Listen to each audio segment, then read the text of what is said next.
మరియు ఆయన గిన్నె పట్టుకొని కృతజ్ఞతాస్తులు చెల్లించి వారికిచ్చి, దీనిలో మీరందరూ త్రాగుడి, ఇది నా రక్తం అనగా పాప క్షమాపణ నిమిత్తము అనేకుల కొరకు చిందించబడుచున్న నిబంధన రక్తము. అందరూ కలిసి ఒకేసారి అందరితో జ్ఞాపకం చేసుకుంటూ ఈ ద్రాక్షరసాన్ని స్వీకరించండి.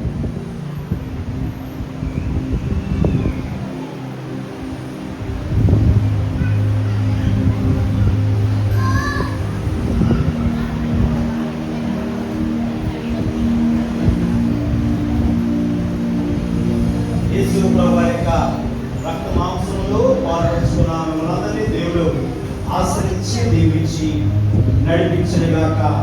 ఈ సమయంలో తిరిగి మరి పాత్రలో తీయబడుతూ ఉంటాయండి. తిరిగి పాత్రలో తీయబడుతూ ఉంటాయి. ఆ సమయంలో పేదవాళ్ళు కూడా మనం జ్ఞాపకం చేసుకుంటూ ఉత్సాహంతో యెహోవా నీ నామము ఎంతో బలమైనవి అనే పాట పాడుకుంటూ ప్రభుని మహిమపరుచుకుందాం. యెహోవా నీ నామము